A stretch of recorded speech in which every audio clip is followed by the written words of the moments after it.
This is Edge of the Box, a podcast brought to you by WhoScored.com. Hello, welcome back to the Edge of the Box podcast, a podcast by WhoScored.com in association with Bet Victor. I'm your host, Dan Bardell, joined by Jonathan Wilson on AFCON duty and WhoScored's very own Martin Laurence. Jonathan, I'll come to you first. How are you? I'm very well, thanks. How are you? Yeah, it's lovely to see you again after all this time. Oh, tell you what, Jonathan, Martin will vouch for me here. I have missed you. Missed doing the podcast the last couple of weeks. He has. I've really struggled. Multiple times, he said. Yeah. Martin, not missed you as much, but how are you? Yeah, well, standard. There was actually I know Jonathan won't have listened to it, but there was actually a podcast while we've been away that Dan was on, Jonathan, and he was asked what his favourite day of the week was, and he said Thursday because he gets to talk to you basically, and he says, I'll get to record with Jonathan Wilson and the Who Scored guys. Like, and then he doubled down because later on, he's just like, so he summarised by just saying, so Thursday mornings with Jonathan Wilson. And that was it. No mention. No mention of. I mean, I think it feels slightly bad that we're doing Monday and Friday this week. But, no. Two favourite days this week. It's going to be brilliant. Didn't even mention the title of the podcast, let alone my name. Didn't I? I think I said Who Scored. Well, it's like the Who Scored guys. Podcast. Yeah. It changes between you and Josh, doesn't it? So, the Who Scored guys, technically that's correct. It's not you every week. It takes ages to say two more names. But there we go. I'm not bitter. I got carried away. I apologise. But great to see you both. Obviously more so Jonathan. We're going to start with the January team of the month, Martin. We are indeed.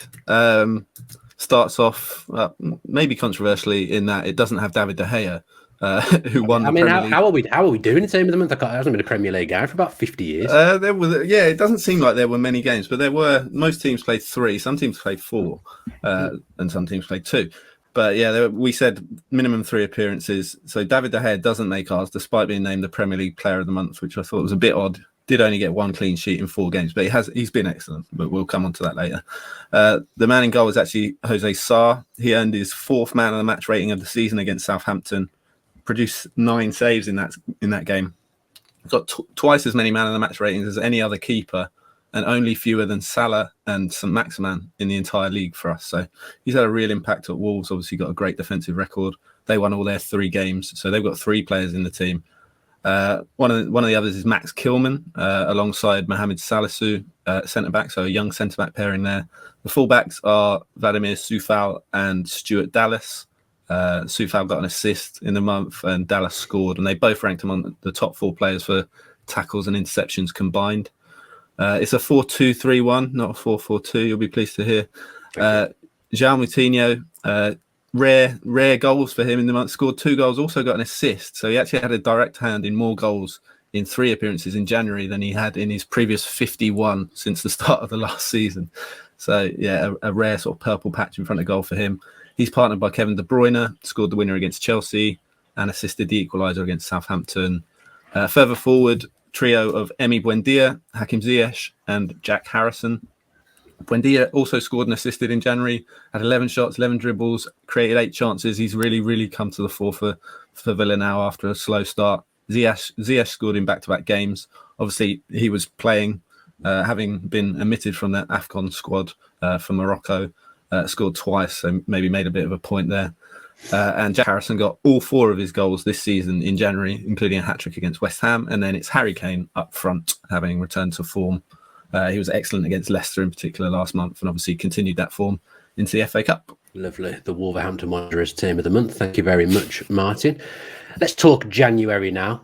Jonathan, which club do you think did the best business, and why was it Aston Villa? I find this a really difficult question to answer, because the truth is we don't really know until for another 6 months. Fair. Yeah. So look, Villa, I see why they're excited to get Coutinho and Luca Dean. I've got my reservations about Luca Dean. It should continue that process of strengthening. Tottenham, I think if they hadn't brought anybody in, it would have been a real worry, and it would have, given the context that he wanted to bring players in, I think that might have created friction there. Kozlowski and Bentancur certainly were very promising. I think they've both gone off the boil a bit in the last sort of year or 2. So under normal circumstances, you'd say they're both quite smart signings of players of promise who needs putting back on the rails. But are they actually good enough to make a difference right now? I have no idea, frankly. Liverpool have been very restrained in what they've done, but probably brought in one player that they definitely wanted and did need. So you give them credit for that, for not being distracted by other things.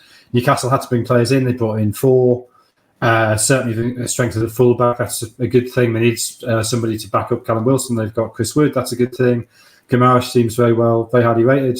But ask me again in June who did the best January business. Oh, well, I'll come back to you, I'll be sure. We won't be doing a podcast probably, but I'll send you a little message to ask you. Oh, fine. I will, No worries. Martin, what about you? I think Liverpool are quite interesting because I think Diaz, I didn't really expect that to happen in January. I didn't expect Liverpool to be particularly active. So they've got him coming in, which I think is the right way of buying players that like kind of phasing people out gradually. Obviously now I think he's going to be Mane's replacement. They've also had a good January in the fact that people are coming back from injury as well. Have they potentially done the best business?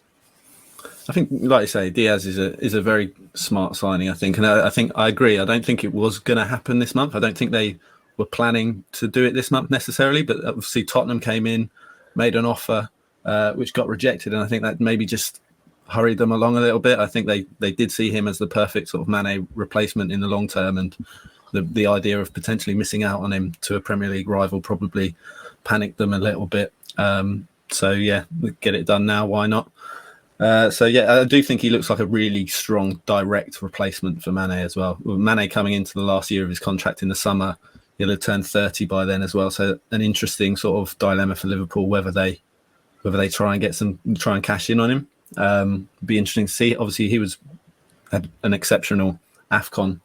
Maybe had a point to prove out there with the Diaz signing happening here. So aside from that, I think personally I do think Newcastle had a really, really good window. I think it was maybe smarter or more restrained and more sensible than people might have expected.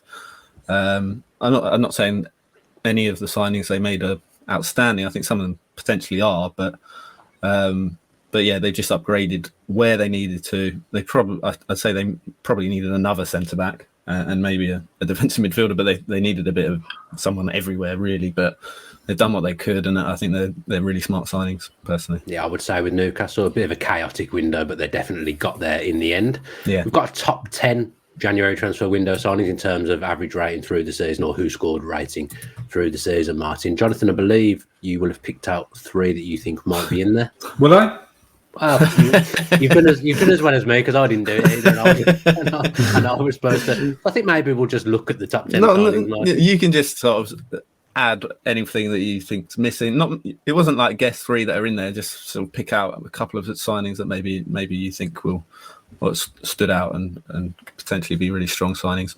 So for what it's worth, I said for what it's worth again. That's great. We did it from the start of last season in all competitions, just because a lot of the signings that were made have barely played this season. You look at some of the bigger names like Coutinho, Van der Beek, Dele Alli. Not a lot of football this season. But none of them made the top 10 anyway, so unnecessary really. But at 10 it's one that I think terrifying.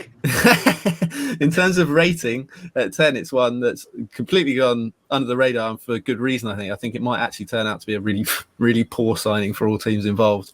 It's actually Anwar El Ghazi. Scored 10 goals last season. He does have goals in him and he is a decent player, but I don't see where he fits at Everton at all. Obviously he hasn't played for them. He couldn't play against Villa or against or in the cup because he was cup tied, so that restrained him a bit. But where does he fit? Demarai Gray, they've got Townsend, they've just signed Ali and Van der Beek, who I know aren't wingers, but trying to fit them in the same team may restrict the width that they can play with. So that's looking more and more like a curious signing, and I don't have much hope for Anwar. There we go. In at 9 is Dan Burn, which I think is a very strong signing. He's a Geordie as well, which I think will count for something in terms of having that spirit, and he's a leader as well. Bentancur is 8. Matt Target at 7, which I think is a very smart signing. Not one I really wanted to see happen, but there we go. Bruno Guimaraes at 6 is one that people will be excited about, and I think he is one that, if Newcastle stay up, he's a real player to build around for the future. He does a bit of everything in midfield. He gets about the pitch, and he doesn't really have any weaknesses. he's a sort of not a jack of all trades, but he's very good off the ball and with the ball. Kieran Trippier at 5, which for me is actually still the smartest signing that Newcastle have made. He was actually the highest rated defender in La Liga for us last season, and he tailed off quite badly at the first half of this season, so he probably needed a fresh start. I think Newcastle was a really good club for him. Luca Dean at 4 has had a strong start, a bit shaky at times. I think maybe got a bit carried away. Started a bit shaky, made a really poor tackle against Man United, and then played really well in that game after that. Thought he was quite shaky against Everton as well in the first half, nearly gave away a goal. Wout Weghorst is at 3. We'll come on to him later. I think that could be a really smart signing. Luis Diaz is 2. And number 1 is actually Julian Alvarez, who's obviously gone back out to River Plate. He's a really, really exciting young player. Scored 18 goals last season, registered 6 assists in 21 games for River Plate. So, yeah, he's gone back out there. He's a player that Aston Villa were linked with heavily in the summer, and obviously looks like they missed the trick, but there was a lot of clubs chasing him, and Man City have got him for a very, very good fee as well, I think. So he's been likened to the likes of Aguero already. We'll need to see that over time because he's very young. But, yeah, he's a really exciting signing and one we won't get to see for a little while yet. What a disappointing anticlimax that was. We were going through them, and I was thinking, who's gonna be number 1? And then you picked a player who isn't going to play or something. It's just on our ratings. Like I said, he had an exceptional season en route to the title, obviously, with River Plate in 2021. So, yeah, an anticlimax, if you like. But, yeah, one to watch. Jonathan, your thoughts on that top 10? Reservations about any of them other than Luca Dean, who obviously as mine said, he's crumbling under the pressure of your reservations? Not really. I mean, I think we would have seen the Valores in Argentina. People there rate him extremely highly. I think he's been very smart in staying there for as long as he has. There's not many players stay there. He's 21, 22, is that right? I think 22. So there's not many players stay there till that age if they're as good as he is. But I think that suggests A, that he's being well managed in terms of agents, and B, that there's a lot of confidence in his ability. There's not a desperation to seize the first deal that comes along. So yeah, I'm really looking forward to seeing him when he does eventually get here. Trippier, I think, is a really interesting one because he obviously was superb last season, and then whatever's happened this season's happened this season. So it does happen with fullbacks. So when they can go very quickly. Gary Neville talks about it, doesn't he? That suddenly that game against West Brom when he just couldn't do it anymore. I'd be amazed if Trippier was at that point already because he's only 32. But we'll see. Slightly surprised Bentancur's as high as that because I think he's a player. When he first came through, because he was one of that first sort of wave of the new youth products that the Tabaras had brought through with Uruguay, him and Vecino, and he looked brilliant then, and he has just sort of plateaued. So I really hope that he kicks on because I think he is potentially a great player. So if I had done my job and picked out 3, they would have been the 3 I'd have picked out. Bentancur should be at Villa. Villa got gazumped. Very, very unhappy with that. I really thought he was going to end up at Villa, but I think we did. We got gazumped. But there was always a case of we said that's how much we'll pay and we won't go above it. So the fact that Villa wouldn't pay anything above 20 million suggests that they don't think he's like a huge loss. I don't think. I'll tell you which sign I've got reservations about. Go on. Dan Bird. Really? I don't think that's going to work. I think it's an interesting one, isn't it? Because he's a journeyman, a bit of a journeyman. Yeah, he's a journeyman, and he worked very well at what Potter was doing at Brighton and suited the way Potter had Brighton set up. Mm-hmm. I'm not convinced. I think that shows a little bit of intelligence on his side that he was able to adapt his game quite drastically from being just a massive centre back to being able to play left wing back and play out from the back. And I think he's developed a lot at quite a late age. And yeah, they just needed a presence in there, didn't they? Newcastle, their centre backs are. I mean, they tried for every centre back in the Premier League. I think Newcastle, and then ended up on Dan. Dan Burn was the first one that said yes after the. But it would worry me just because Eddie Howe's record suggests that taking the defence is not necessarily his greatest strength. Conceding 65 goals on average a season with Bournemouth, and I think you're right. When players have thrived in a very specific system, it can be quite hard for them to adjust. I think you see that often with, it's obviously a different level to Brighton, but players leaving Ajax often struggle in the first season or two. And you've seen that with De Ligt, you've seen it to an extent with Frenkie de Jong, you've certainly seen it with Donny van der Beek. They're clearly really... Ziyech, Ziyech. To an extent. He's a Dutch league player, come on, he's not good enough for Premier League. I'm with he's not good enough for Chelsea. I'm with... I've said to him Samuel Halahodzic, haven't I? That's the... Big Vahi's view, so it seems to have infected mine. But no, 3.5 players there who you might have expected more from, who've struggled a bit on leaving Ajax. Yeah. You might have expected a little bit more from the top 4 chasers as well. Just quickly before we get into Wolves v Arsenal, Jonathan, are you surprised that none of them really acted? Because it's just like no one wants this 4th spot, to be honest. I know Spurs got 2 deals over the line last minute, so that they did act, but everyone else, very quiet. I basically think you shouldn't be signing in January. I think you've got to have a good reason to sign. So I get Liverpool pouncing for Diaz because otherwise they'd lost a player. I totally get it. Newcastle need to bring in players and they've suddenly got money they didn't have. I totally get that. Villa have the chance to sign Coutinho, which for them is a signing that looks to be on another level to what they could have contemplated before. I get that. But fundamentally, I think if you're going out signing in January, it's because things have gone wrong. Fair enough. Let's look at Wolves v Arsenal then. The Jeremy Aliadier derby. Oh, what a start after last time Shambles where I couldn't get a single derby right. That's a good one, Jeremy Aliadier. It says here, Martin, you've put this down, so I'm going to ask you. Should Arsenal have moved for Neves? Would Neves... Would Wolves have sold Neves? I suppose they need a central midfielder, Arsenal. Would Wolves have sold Neves? I'm not sure. If they got the right price, I'm sure they probably would, yeah. That's true. Arsenal were linked with a few central midfielders. Neves was obviously one of them. Douglas Luiz was one of them. Neves, I think, would have made sense just in the fact that obviously they're looking at a long-term replacement for Granit Xhaka, and what they want is a little bit of reliability. Could be anybody, any footballer in the world.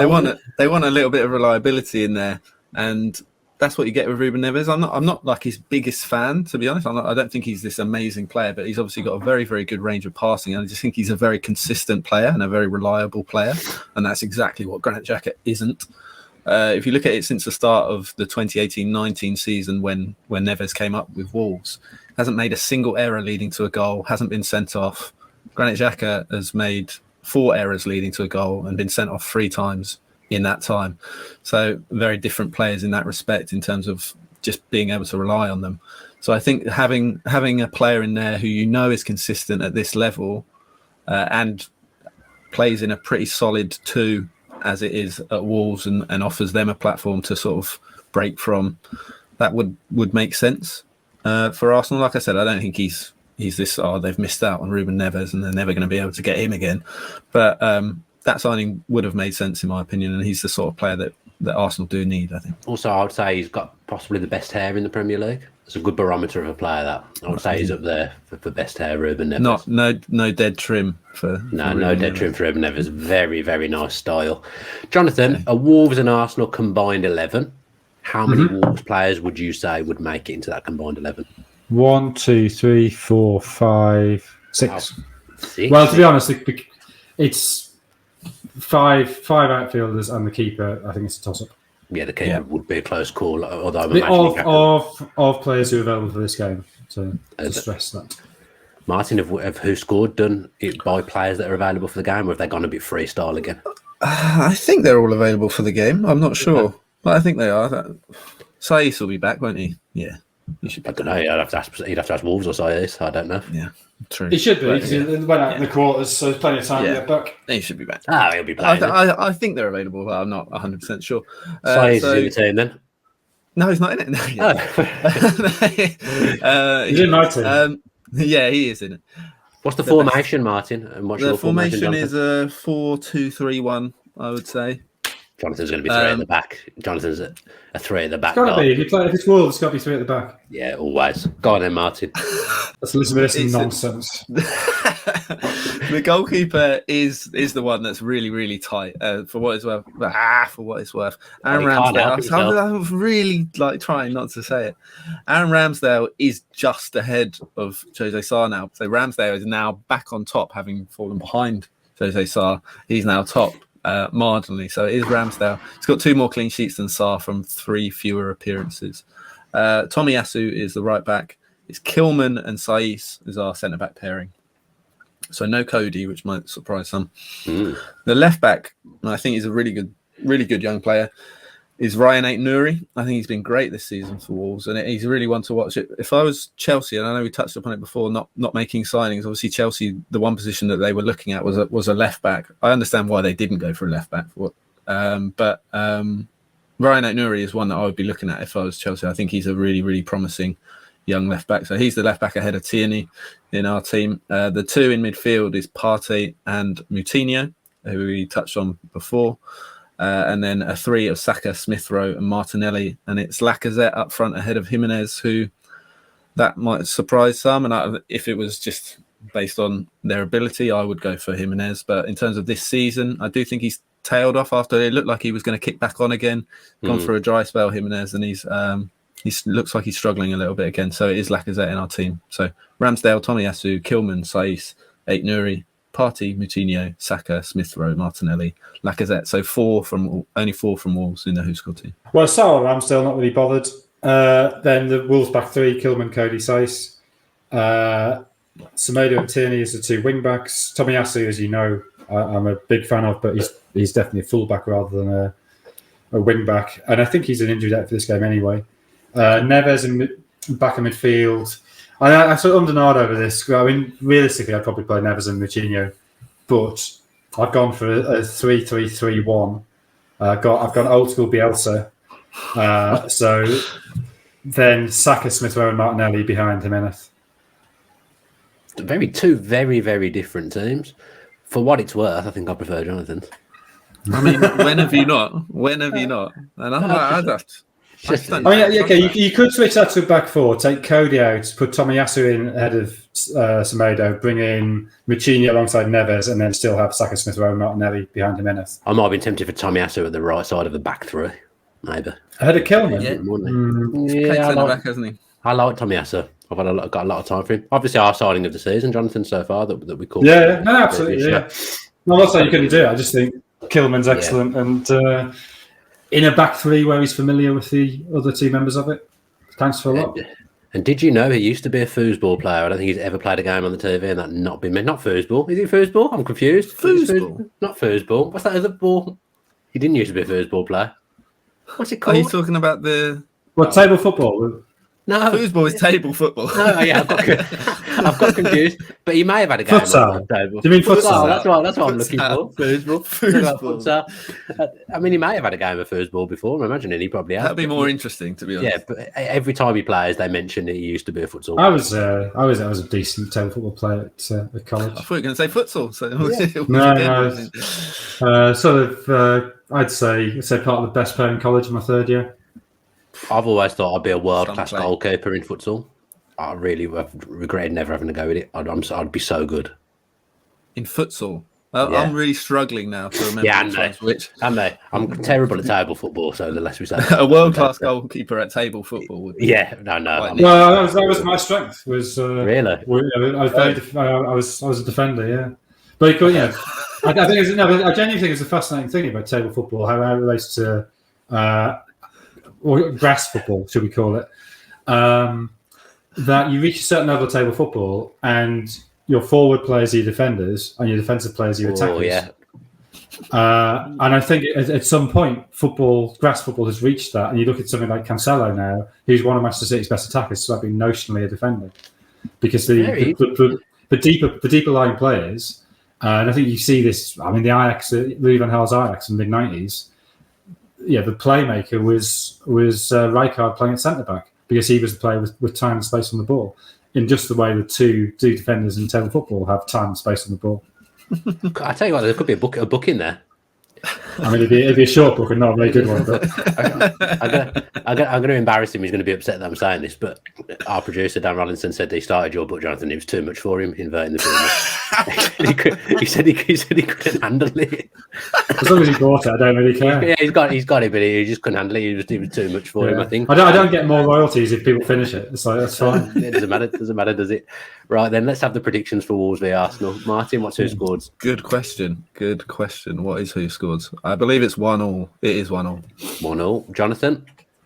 0-0. Oh, maybe I've just been infected by the Cup of Nations. I think everything's going to be 0-0. But 0-0.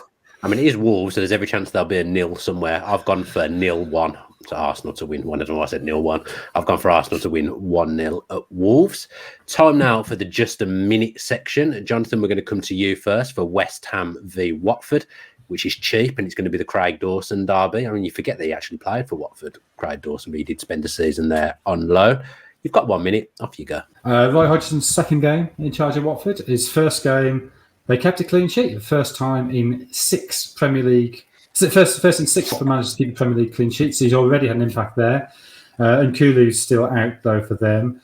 West Ham, having won 4 in a row, had a bit of a wobble. They had a defeat to Leeds in the league and to Manchester United in the league.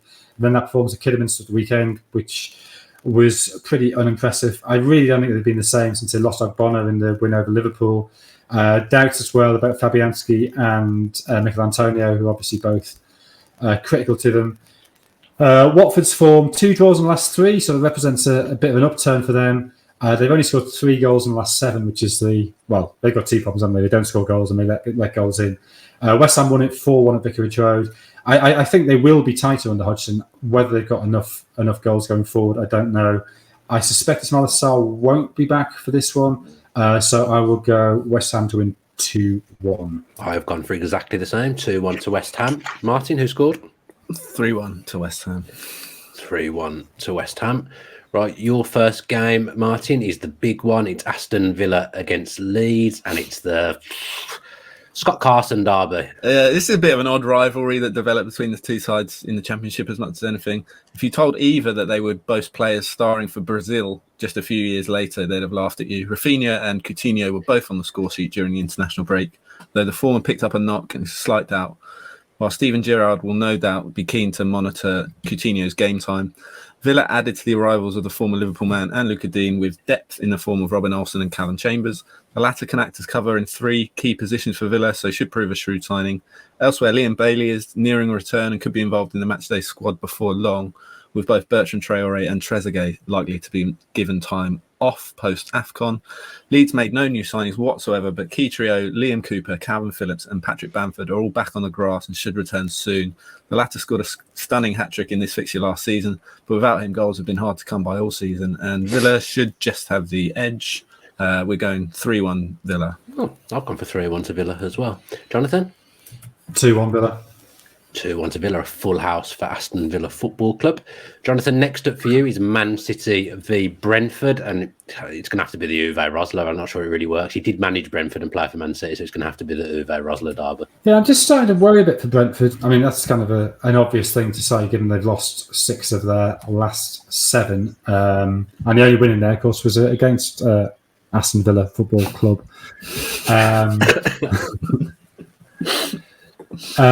City are in slightly strange form at the minute. I mean, it's so hard to judge City because they're so good that the slightest little deviation from brilliance makes it look like they're having a downturn, which they're not really. I mean, obviously they're comfortably too good for Fulham at the weekend.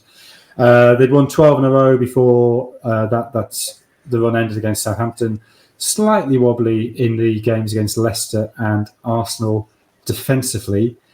So possibly Brentford with their high pressing can get at them. That is a style that's upset City in the past, but I think City will just be too good for them. They only won 1-0 at Brentford early in the season. Gabriel Jesus is a doubt for this game, but I think they'll win this easy enough. I'm going to say City to beat Brentford by 4-0. 4-0. I've gone 4-1 to Manchester City. Who scored? Who scored have gone? I haven't got it ready. Only 2-0 to Man City. 2-0. Okay.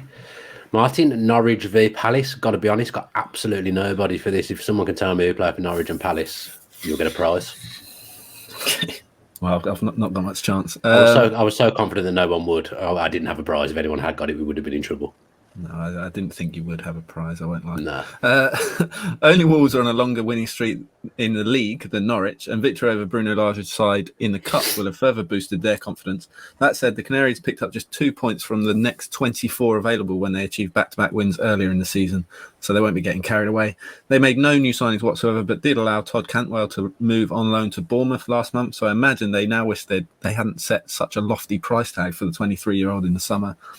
Billy Gilmore's return is, of course, like a new signing, and he earned his highest rating for the club in the Cup at the weekend, while Matthias Norman is also back available to strengthen the options in midfield. This is a crucial game with matches against Man City and Liverpool to follow. Palace are unable to match Norwich's feat of winning back-to-back games twice this season, and their inconsistency is highlighted by their last 6 results: 2 wins, 2 draws, 2 defeats. They welcome back Wilf Zaha from AFCON duty, but he may have to bide his time following an outstanding display from Michael Elise in the Cup. James McArthur's return is a big boost, given Checo Kouyate's likely absence.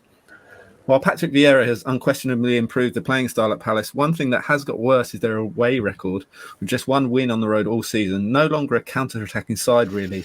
They've lost that little bit of a threat in that regard, so this should be a tighter game than the 3-0 win for the Eagles a little over a month ago. We're going for 1-1 in this game. I've gone for 2-1 to Norwich. Jonathan? I've also gone for Norwich to win the Cameron Jerome derby by 2-1. Yeah, I just looked it up. I have absolutely no memory of him playing for Crystal Palace. He was on loan, I think, wasn't he? No memory of that at all, but I do remember him playing for Norwich for a number of years. Jonathan, your final game is Tottenham v Southampton, the David Howells derby. Very nice. I played in a corporate football match, and David Howells was on my team once. He was very, very motivational. I found him very inspiring. But I tell you what, after the game, I've never seen someone walk around naked so much. Like, he honestly couldn't wait to be naked and just walk around the change rooms. So that's my everlasting image of David Howells. But off you go, Thanks. Jonathan. Spurs lost to Chelsea, obviously, as they always do. But they had gone 8 games unbeaten in the league under Conte before that. I think, clear signs of progress. Despite the fact that every time they come up against Chelsea, they get snapped. The 2 new signings should at least have appeased Antonio Conte's desire for new players. Whether it actually makes the squad better, I'm not sure. It certainly makes the squad deeper. They drew 1-1 last time they met, which was under Conte, and that's despite Southampton playing with 10 men for a long time, which will be a worry, I think, for Tottenham, that Southampton's, the way they press, can frustrate them. Spurs, remarkably, are 2 points off the top 4 at the minute, with 2 games in hand, despite seeming not really to have played well all season. Southampton, 10 points clear of the drop zone, having only lost 1 of their last 6. Gineppo should be back after a couple of nations. Bro is still a doubt. McCarthy's still out. And I said, what did I say for this one? I said Spurs to win it 1-0. I'm exactly the same as you again. I've gone for Spurs to win 1-0. Martin? 2-1 to Spurs. 2-1 to Spurs. Spurs are actually my pick for the top 4, if anyone is interested. Final game is Liverpool v Leicester. It could have been the Emil Heskey derby, but oh no, it's the Peggy Arfexed derby. Here you go, Martin. That's good. Jurgen Klopp stated even ahead of the final that Sadio Mane and Mo Salah would be available for selection, injury permitting, on Thursday, so no such luck for Leicester. The former is now under real pressure from the Luis Diaz signing, obviously. He would appear a direct replacement for the Senegal star. He's just outshone Salah at AFCON, so comes into the game, if he does play, in good form after a controversial final, let's say, on his part. Elsewhere, Naby Keita, Thiago and Harvey Elliott are all available with no more concerns in midfield for Klopp to deal with. That said, Curtis Jones has taken his opportunity excellently and could keep his place. Leicester have their usual injury woes, with Brendan Rodgers confirming both Johnny Evans and Jamie Vardy will be out for another 6 and 4 weeks respectively. Wesley Fofana is well ahead of schedule though, and along with Ricardo Pereira could return later this month. Elsewhere, Ndidi and Iheanacho are back from AFCON, so the Foxes are better equipped to face the Reds than they were when they earned a shock 1-0 win to close out last year. Schmeichel would need another inspired performance for Leicester to complete the double, but Liverpool will be out for revenge and should get it. We're going 3-1 to Liverpool. I've gone 3-0 Liverpool. Leicester can't defend to save their lives. Jonathan? 3-1 Liverpool. 3-1 to Liverpool. Right then, let's catch up with Sam Boswell for Bet Victor and talk the January transfer window and have a little look at Newcastle v Everton as well. Sam, good to catch up with you. Feels like it's been a while since we last spoke. Exciting January transfer window, to be fair. Really, really exciting. Plenty of movement. Can be a bit of a mixed bag, can't it? Sometimes we get some real movement. Sometimes it's a little bit of a damp squib. But for Newcastle fans, I think it's fair to say the exciting era really is well and truly underway. Eased to 6-4 now to finish in the bottom three. So looks like at the moment it's going to be the three of Norwich at 1-5, Watford at 1-3, and Burnley at 1-2, who will be the more likely ones to be heading down. Everton, obviously, with Frank Lampard now in situ, 5-1 to finish in the bottom three. You've got the bottom half finishes in there as well. I think it's going to be very interesting to see what goes on at Newcastle.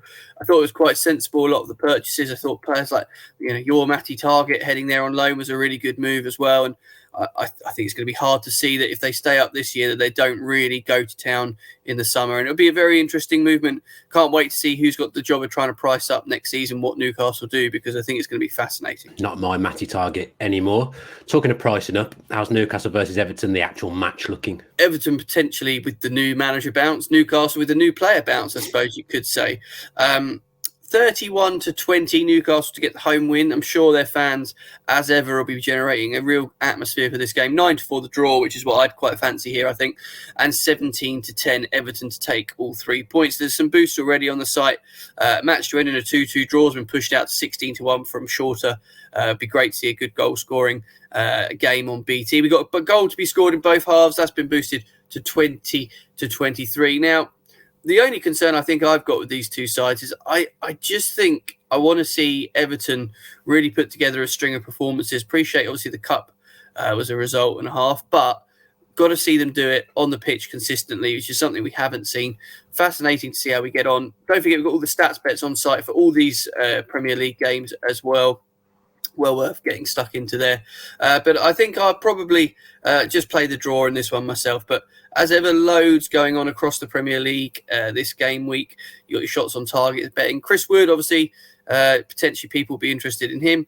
But I'm actually quite keen on a little price we've got, which is Damari Gray to have an assist in the game, 14-5. I think he's going to be a key man under Frank Lampard's new reign. Thank you very much, Sam. We'll catch up again next week and have a good rest of the week and enjoy all the football. Thank you. And as ever, we'd encourage people to continue to gamble responsibly and enjoy what should be a great midweek round of games. Newcastle v Everton.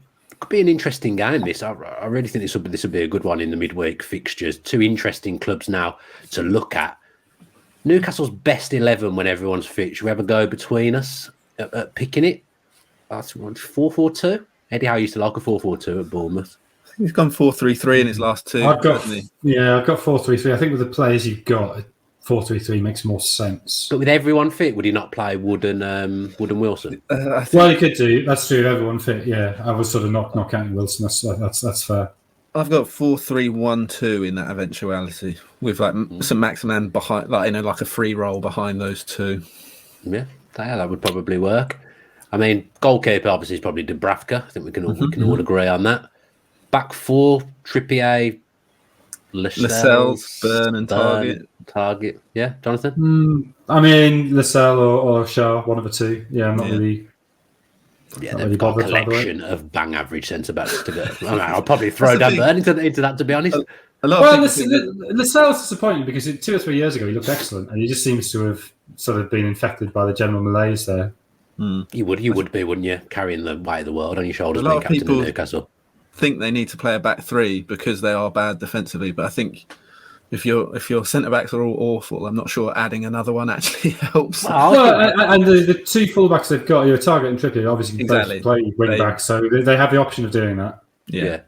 Leicester sometimes go to 3 at the back, and it makes absolutely no difference whatsoever. They're still absolutely. I looked at it actually. So Newcastle have played 3 at the back 9 times this season. They haven't won, drawn 5, lost 4, conceded 21. So their 2 wins have both come with a back 4, 12 games.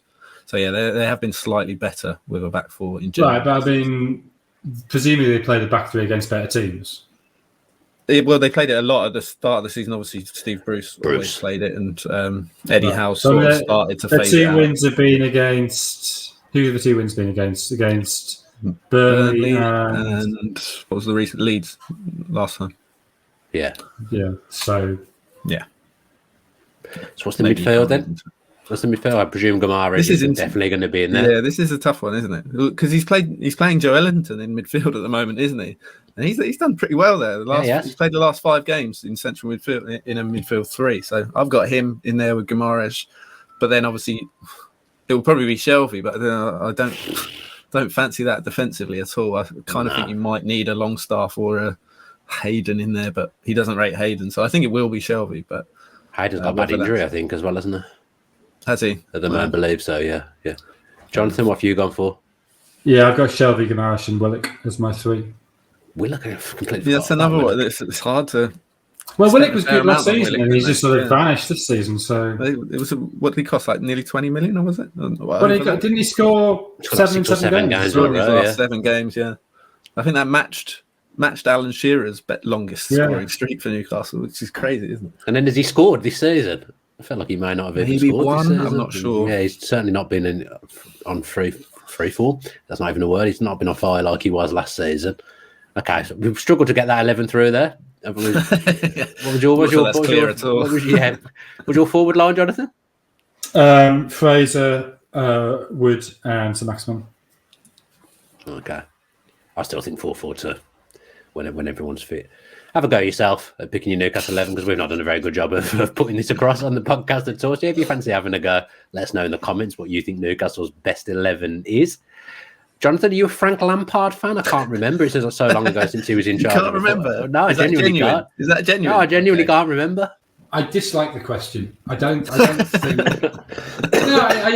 I don't like the personalisation of it. It's not a question of being a Lampard fan or a Solskjaer fan or whatever.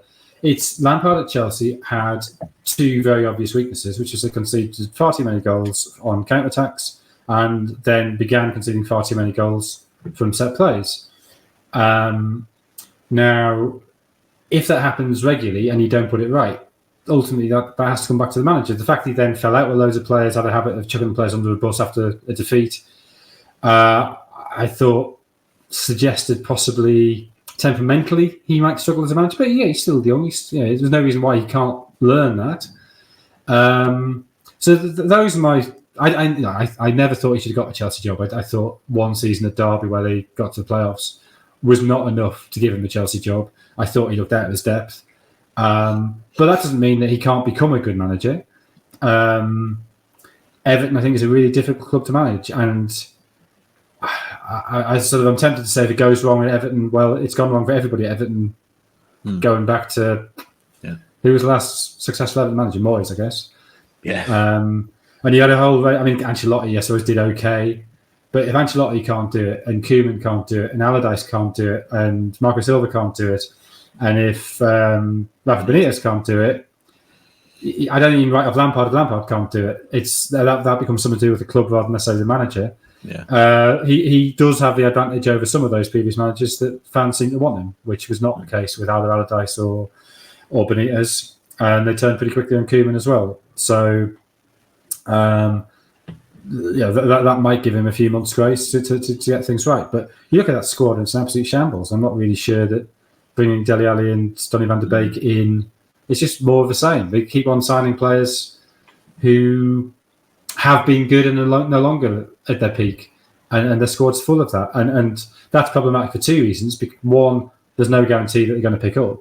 And 2, well, there's 3 reasons. So 2, you sort of lack a sense of youth and vigour and progress. It's sort of everybody sort of just treading water, trying to cling on, trying to recapture past glories. And 3, these are players who don't have a resale value. So financially, it's not good either. The other problem, Martin, I think, is that Everton have gone from having a load of number 10s to no number 10s. And now I feel like they got too many number 10s again. How on earth are Van der Beek and Ali and I think Jonathan mentioned earlier, Townsend, Gray, I think they fit all these players in the team. It makes it really difficult just because you feel like Gray's had such a good impact at the club, a good season so far that he has to play. Richarlison has to play because he's probably their... I didn't even think of him, yeah. Exactly. It's probably their biggest asset. I know he blows hot and cold, but still a very, very good player.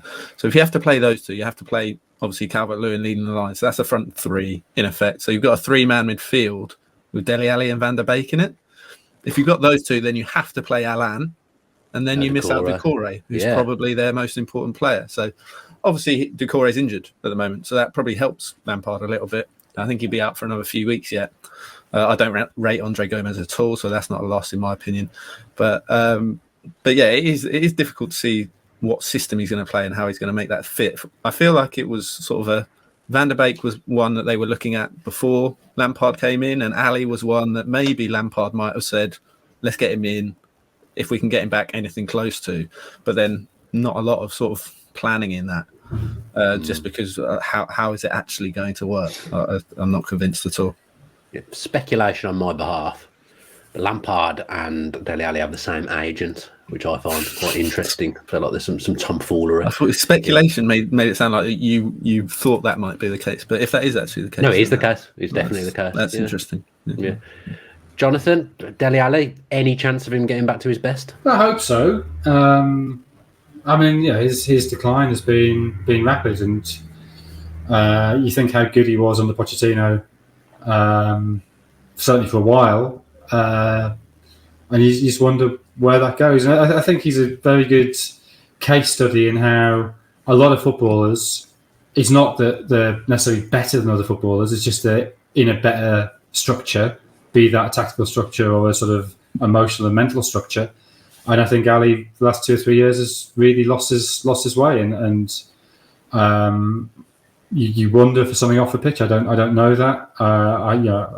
I just hope for his sake that he does get it back, because he was such a great player. So I don't know. I don't want to write him off, but he hasn't been very good for 2 or 3 years now. No. And what's your prediction for the game, Jonathan? I can't remember. It is 1-1. Same as me again. I've gone for 1-1. Martin, who scored? Not much different. 2-2. Final game we're going to look at today is Burnley against Manchester United. And does anyone? Oh no, I didn't do a Newcastle-Everton derby.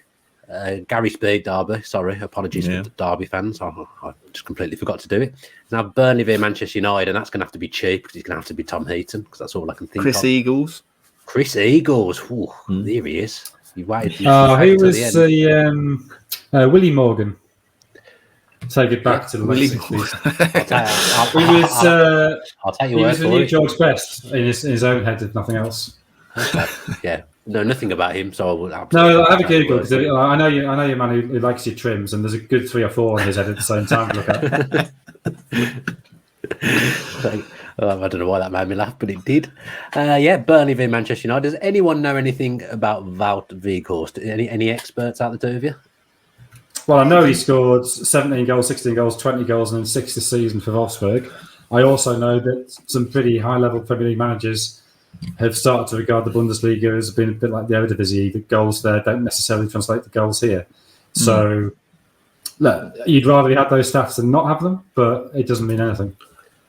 He only Robert Lewandowski scored more goals in the Bundesliga than Weghorst during his time there. So it is a good record. But like Jonathan says, maybe it does need to be taken with a pinch of salt. I think you look at even at Wolfsburg, very similar case. They had Bas Dost, who's another massive Dutch striker who had an exceptional scoring record at Wolfsburg and has never really sort of been able to replicate it anywhere else. But yeah, one thing I would say about Weghorst is he's got a much better link-up play than Chris Wood has or had. He's a better link-up forward. He got quite a lot of assists to his name as well, which I think is important.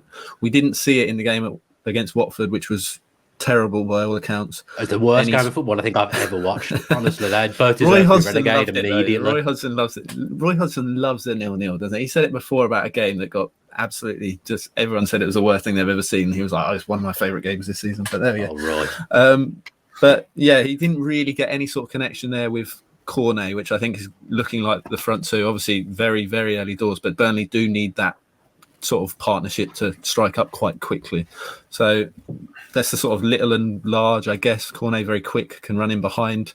Weghorst, who is good, like I say, obviously very good in the air, good hold-up play. So I think he's better in terms of linking the play than Chris Wood was. Don't think he's as good in the air in front of goal as Wood was, but it does look like a smart sort of replacement. And I think one that Burnley fans can get excited about. It's not a signing I thought Burnley would possibly be able to make for the price that they did, but maybe that shows you that there wasn't much interest in him elsewhere. We'll see. But one to watch. I think he has the potential to be a very smart sign. Yeah, back-to-back 0-0s for Burnley, Jonathan. I would say there's every chance of another 0-0 here, actually, in this game. But they've kind of gone back to what they're good at. But they need to start scoring some goals, don't they? Yeah, they do. I mean, what are they? 3 points adrift with 3 games in hand. So I guess if they draw all 3 of those 0-0, then they've made up the gap.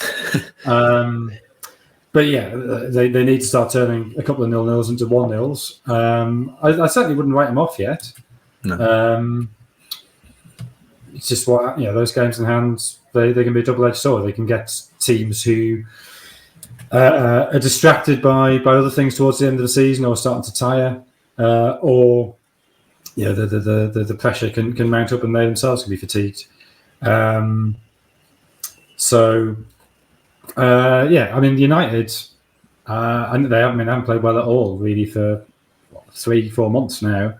But since Solskjaer left, they've taken 21 points from 10 league games, which is okay if you're playing badly. But losing to Middlesbrough, I mean, I suppose he played okay against Middlesbrough, a bit unlucky, but it's another sign of things being amiss there. And it just sort of seems, Rangnick fundamentally thinks it's a good thing, but I'm just not really sure why they made him coach rather than giving him a director of football role, which is what he's done for most of the past decade. Feels like if ever a club needed the summer, it's Manchester United. I bet their fans can't wait for this season. And yet again, United keep doing this. Senior people at the club suddenly are appointing PR people, and that seems to be the signings they're most excited by, rather than actually getting players right. Yeah, they're weird. They're just a weird club now, aren't they? Without Sir Alex Ferguson ruling the roost, they've just been weird for years. Yeah, as I say, they desperately need the summer. Now, Martin, David De Gea is the Premier League Player of the Month. Feels to me like when Manchester United are good, De Gea's bad. When they're bad, De Gea's very good. Is that a simplistic way of looking at it? I think he's the sort of keeper that does actually need to be busy. Maybe that's a concentration thing. But yeah, he's been very, very good under Rangnick in particular. I think he saved them a lot. Like Jonathan says, I don't think they've played well, and they could have been quite heavily behind in games without De Gea. I know a lot of Man United fans think the same. I think Man United have only really played well in halves of maybe a handful of games so far, and I think that's the sort of difference between a very strong team and an average team. It is difficult to play well for 90 minutes. Even the best teams struggle to do that, but Man United seem to have good halves and then switch off, and Middlesbrough was sort of probably the perfect example of that.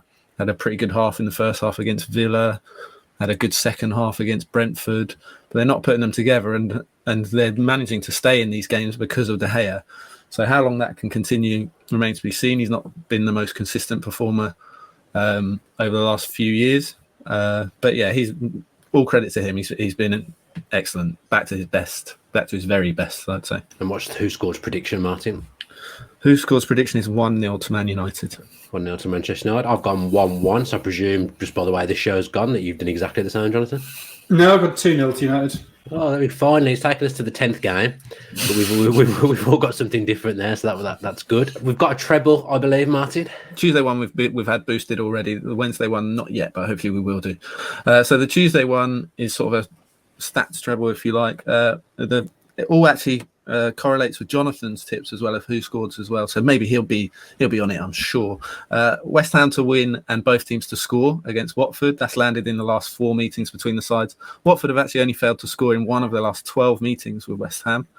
So that's West Ham, both teams to score in that game. Newcastle to score first against Everton.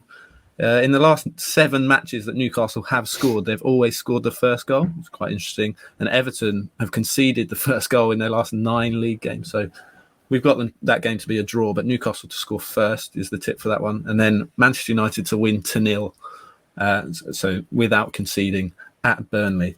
Burnley haven't scored in 6 games against Man United at Turf Moor. And they've lost the last 5 of those. A tiny little bit of trivia for you, if you like. Yes, here we go. Come on. Yeah, I think you might get it. Who was the last Burnley player to score at Turf Moor against Manchester United? I can give you a little clue, if you like, that might help. Is it ages ago? It was ages ago. So, like I said, they haven't scored in the last 6. Is it Robbie Blake? Bingo, bango. Yeah, Robbie Blake in a 1-0 win. Very good. Didn't want the clue. Didn't want it. Didn't want it. It was going to be. I was only going to say it was in a win. Okay. But yeah. So yeah, that's bloody ages ago. That's a disgrace. Doesn't bode particularly well. So yeah, West Ham to win and both teams to score. Newcastle to score first against Everton, and Man United to win 2-0 at Burnley. So that's the Jonathan Wilson treble. Yeah.